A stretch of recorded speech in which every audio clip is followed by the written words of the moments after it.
ఎయిర్‌పోర్ట్‌లో కంగనా రనౌత్‌ని ఒక పంజాబ్ సీఐఎస్ఎఫ్ జవాను కొట్టింది. కానిస్టేబుల్ చెంపదెబ్బ కొట్టింది. ఇది ఒక రకంగా చాలా చిన్న చర్యలాగా కనిపించొచ్చు. కానీ ఈ దేశంలో ఉన్న పరిస్థితిని అద్దం పట్టింది అది. తనలో ఆక్రోశం, బాధ, ఆ ధైర్యం, ఆ తెగువ. ఒకవేళ అవసరమైతే ఆమెకు ఉద్యోగం పోతే ఈ దేశంలో రైతు కుటుంబాల వాళ్ళు ఎవరైనా సరే నెలకు ₹1 ఇచ్చైనా ఆవిడని బతికించుకుంటారు. అంత గొప్ప పని చేసింది. అంటే భౌతిక దాడుల్ని మనం సమర్థించం, కానీ ప్రతి తిరుగుబాటు వెనుక కూడా ఒక ఆక్రోశం ఉంది, బాధ ఉంది. ఆ అమ్మాయికి ఎందుకు అంత కోపం వచ్చింది? ₹100 ఇస్తే ₹100 తీసుకొని వీళ్ళు ఉద్యమంలో కూర్చున్నారు అని అన్నది కదా. ఆమె కొట్టిన తర్వాత వెళ్ళిపోయాక ఆ చుట్టూ ఉన్న వాళ్ళకి ఏం చెప్పింది ఆమె? అదే ₹100 ఆమెకి ఇస్తాను, వచ్చి కూర్చుంటుందా అని అడిగింది ధైర్యంగా. ఇంకా వాళ్ళకి పరుగు పోయినంత పని అయ్యి అసలు చెంపదెబ్బ కొట్టలేదు అని ఒక ప్రచారం చేశారు. కానీ ఆమె కొట్టిన తర్వాత మాట్లాడింది. ఈమె వెళ్ళి సిఐఎస్ఎఫ్ వాళ్ళకి వెళ్ళి కంప్లైంట్ చేసింది.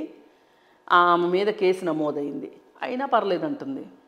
ఇప్పుడు ఒకప్పుడు ఎప్పుడో ఉద్దమ్ సింగ్ అనే ఆయన బ్రిటిష్ వాళ్ళ మీద పార్లమెంట్ మీద బాంబు వేశాడు కదా. అదేమన్నా చిన్న విషయమా? ఇది కూడా అంతే. ఈ కాలంలో పట్టుకుంటారని తెలిసి ఇప్పుడు ఆమె పారిపోయే అవకాశం కూడా లేదు, గమనించండి. అయినా కానీ సాహసం చేసిందంటే ఏంటి అర్థం? ఆమె ధిక్కారాన్ని ఆమె చూపించింది. మనం కొన్నిసార్లు మన ధిక్కారాన్ని మనం చూపించకపోతే మనం మనుషులుగా ఉండి వేస్ట్, నిరర్ధకం. మనం ఉన్నా ఒకటే లేకపోయినా ఒకటే. అందుకని ఆమెకి శబాష్ అన్నమాట. అందుకని ఎవరైనా ఒళ్ళు దగ్గర పెట్టుకోవాలి.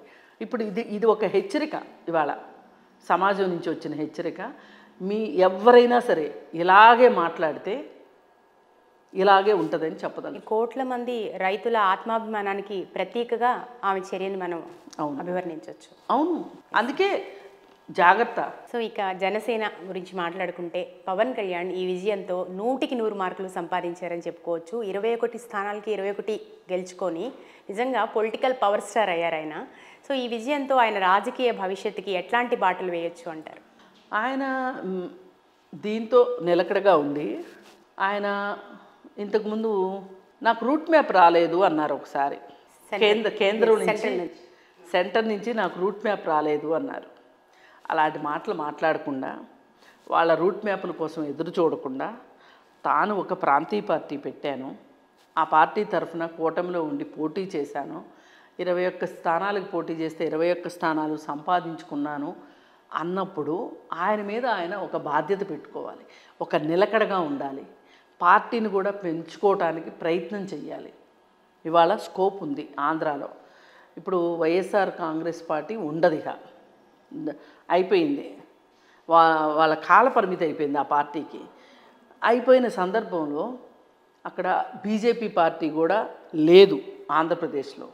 ఏదో చంద్రబాబు నాయుడు గారి పుణ్యం అంట, మోడీ బలవంతంగా తీసుకున్న సీట్లే కానీ వాళ్ళ వాస్తవిక బలం కాదది. అంటే క్షేత్రస్థాయిలో వాళ్ళకి బలం లేదు. ఈ పరిస్థితుల్లో జనసేనకి అవకాశం ఉంది, అలాగే కాంగ్రెస్ పార్టీకి కూడా అవకాశం ఉంది. ఎవరైనా సరే, కాంగ్రెస్ పార్టీ వాళ్ళైనా సరే, జనసేన అయినా సరే, నిత్యం ప్రజల్లో ఉంటూ ప్రజా సమస్యల గురించి పోరాటం చేస్తే, అధికారంలో ఉంటే కూడా అధికారుల దృష్టికి తీసుకెళ్ళడం, మంత్రుల దృష్టికి తీసుకెళ్ళడం, ఆ విధంగా వాళ్ళు పనిచేస్తే పార్టీ బలోపేతం అవుతుంది. అప్పుడు 4 కాలాల పాటు నిలబడుతుంది. లేదు అంటే ఇది ఒక పాలపొంగు వచ్చింది, కింద మంట తీసేయగానే పాలపొంగు అణిగిపోయింది అన్నట్లు ఉండటం కాకుండా దాన్ని నిలబెట్టుకోవాలని కోరుకుంటున్నాను. అయితే పవన్ కళ్యాణ్కి పోర్ట్ఫోలియోకి సంబంధించి చాలా చర్చలు జరుగుతున్నాయి. ఆయన అసలు ఎట్లా ఉండబోతున్నారు గవర్నమెంట్లో అని. ఏ పోర్ట్ఫోలియో ఇస్తే బాగుంటుందని మీరు అనుకుంటున్నారు? నాకేం పెద్ద ఐడియా లేదండి. వాళ్ళ కూర్పులు ఇది అంత ఈజీ కాదు. ఓకే, సో దీని మీద కూడా చాలా చర్చలు, విశ్లేషణలు కూడా జరుగుతాయి. ఎవరో సరదాకి హోంమంత్రి ఇస్తే బాగుంటుంది అది ఇదేనా.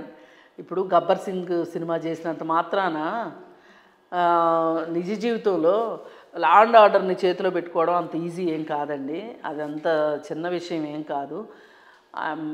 ఆయన మరి ఆ కూర్పు అనేది రకరకాల సామాజిక వర్గాలు లేకపోతే వాళ్ళ పార్టీల యొక్క ఏవో వాళ్ళ ఈక్వేషన్స్ వాళ్ళకు ఉంటాయి. ఆ ఈక్వేషన్స్ ప్రకారం జరుగుతాయి తప్పితే మనం చెప్తే జరిగే పరిస్థితి అయితే కాదు. ఏది ఏమైనా ఆయన రాజకీయాల్లో నిలకడగా ఉంటే అసలు ఇవాళ నాకేమనిపిస్తుందంటే కేంద్రంలో మంత్రివర్గంలో చేరబోతున్నారు, తెలుగుదేశానికి మంత్రులు, పవన్ కళ్యాణ్కి మంత్రులు ఇవన్నీ మాట్లాడుతున్నారు. కానీ అవన్నీ నా దృష్టిలో అది ఒక చర్చే కాదు. వాళ్ళ చర్చ ఏంటి అంటే మీ మనగాడితనం ఏంటి అంటే మీరు మామూలుగా మగ రాజకీయ నాయకులందరూ మీసాలు తిప్పేసి మగతనాలు గడిదిగుడ్డు అవన్నీ మాట్లాడతారు కదా. అలాంటి ఏమైనా మీరు నిరూపించాలనుకుంటే ఈ రాష్ట్రానికి ఏం చేస్తారు? కేంద్రం మెడలు ఉంచి రాష్ట్రానికి ఏం తీసుకొస్తున్నారు చెప్పండి. అదే స్పెషల్ స్టేటస్ వచ్చిందనుకోండి, బోలెడు పరిశ్రమలు వస్తాయి, బోలెడు రాయితీలు వస్తాయి, మనకి రాష్ట్రం నిలబడుతుంది. ఇవాళ రాష్ట్రం ఉన్న పరిస్థితికి ఒక రకంగా టైఫాయిడ్ జ్వరం వచ్చేసేసి మొత్తం క్షీణించిపోయి కృషించిపోయిన పరిస్థితిలో ఆంధ్రప్రదేశ్ ఉంది ఇవాళ. దీని నుంచి బయటికి తీసుకురావడానికి తక్షణ సహాయం ఏంటి, లేదు మధ్యంతర సహాయాలు ఏంటి, దీర్ఘకాలిక సహాయాలు ఏంటి, అసలు మనం ఎట్లా ఈ స్టేట్ని పునర్నిర్మించుకోవాలి అనే దీంట్లో మీరు ఉండండి. ఎవడికి ఏ మంత్రి వచ్చినా ఏమీ కాదు విషయం. నా దృష్టిలో అది కాదు. మీరు స్పెషల్ స్టేటస్ తీసుకొచ్చారా లేదా, అమరావతి గురించి మొదలెట్టేస్తున్నారా లేదా, పోలవరం మొదలెట్టేస్తున్నారా లేదా, మెగా డిఎస్సి వేశారా లేదా, ఇవి మనకు కావాలి. ఇప్పుడు ఏ మంత్రి అయినా వాళ్ళ కారుకి బొగ్గే ఉంటుంది. ఇప్పుడు పలానా మంత్రికి పెద్ద లైట్ ఉండదు, ఇంకో మంత్రికి చిన్న లైట్ ఏమి ఉండదు కదా. అసలు మంత్రిత్వ శాఖలు అనేది నా దృష్టిలో పెద్ద విషయం కాదు.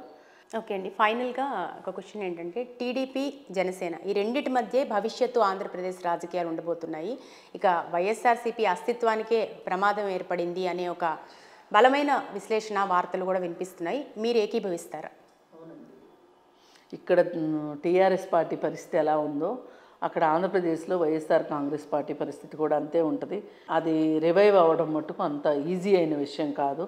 ఎందుకంటే నాయకులందరూ కూడా వాళ్ళ వ్యాపారాల కోసమో, అంటే ప్రజల మీద ప్రేమ కాదు, ఏ రాజకీయ పార్టీ అయినా అలాగే ఉంది, వాళ్ళ వ్యాపారాల కోసమో, వాళ్ళ అస్తిత్వాల కోసమో, వాళ్ళ ప్రాణాలు కాపాడుకోవటానికి కోసమో, లేదు అంటే వాళ్ళు చేసిన కాంట్రాక్టులు బిల్లులు సంపాదించుకోవటం కోసం కావచ్చు, ఏదైనా సరే వాళ్ళు ఇటు రాబోయే కాంగ్రెస్కి కొంచెం అవకాశం ఉంది. ఇప్పుడు కాంగ్రెస్ పార్టీలో చేరతారా, కొంతమంది తెలుగుదేశం పార్టీలో చేరతారా, కొంతమంది జనసేనలో చేరతారా అనేది వేచి చూడాల్సిన విషయమే.